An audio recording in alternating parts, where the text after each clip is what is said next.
இன்றைக்கி மதுரையில் கிளைமேட்டை பாருங்கள், கொடைக்கானல் கிளைமேட் மாதிரி அப்படி சாரல், காலையிலேருந்து சாரல் விடவே இல்லை. அதனால் இன்றைக்கி தோட்டத்துக்கு வேலைக்கு வந்தவங்கெல்லாம் வந்து வேலை பார்க்கலாம். அதனால் நாங்கள் வந்து இன்றைக்கி கூட்டாஞ்சோறு செய்ய போகிறோம்.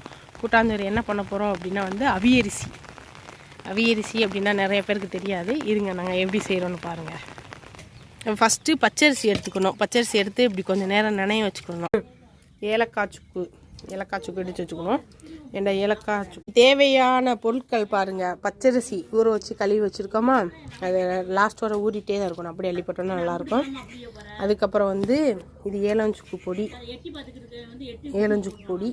அதுக்கப்புறம் வெல்லம் சேர்க்கலாம், நாட்டு சர்க்கரை சேர்த்துக்கலாம், கருப்பட்டி சேர்த்துக்கலாம், எது வேணுமோ சேர்த்துக்கலாம். அதுக்கப்புறம் வந்து தேங்காய் பூ. இதுதான் தேவையான பொருட்கள்.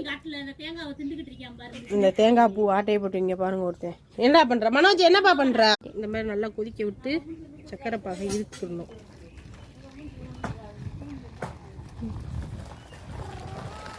அதில் எவ்வளோ டஸ்ட் வந்துருக்குங்க.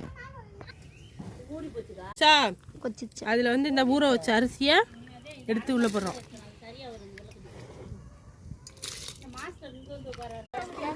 நல்லா அவ்வளோதான், அவியரிசி ரெடி. இதில் வந்து நல்லா தேங்காய் பூ போட்டு கிளறிட்டு, ஏலஞ்சுக்கு பொடி போட்டு கிளறிட்டு எடுத்து சாப்பிட்லாம். தேவையான தேங்காய் பூ. இது அவியரிசி ரெடி. நாங்கள் வந்து அவியரிசின்னு சொல்லுவோம், நீங்கள் எப்படி சொல்லுவீங்க அப்படின்னு தெரியாது. இருங்க, ஏலஞ்சுக்கு பொடி. அடுத்தது ஏலஞ்சுக்கு பொடி. அந்த சளி கொண்டு இங்கே கொண்டு இறக்கிறேன். நல்லா கிளறிங்க. தேவையான அவியரிசி ரெடி, சுவையான அவியரிசி ரெடி. அப்படி தேக்கலையில் பிடுங்கி ஷேர் பண்ணி, நல்லா கிளைமேட்டு, சாரல் கிளைமேட்டு, அதுக்கு அவியரிசி சூடாக சாப்பிட்டோம்னா எப்படி இருக்குன்னு தெரியுமா? டேஸ்ட்டு செம்மையாக இருக்கும். சூடான டேஸ்டியான அவியரிசி ரெடி. நீங்கள் ட்ரை பண்ணி பாருங்கள், கண்டிப்பாக சூப்பராக இருக்கும்.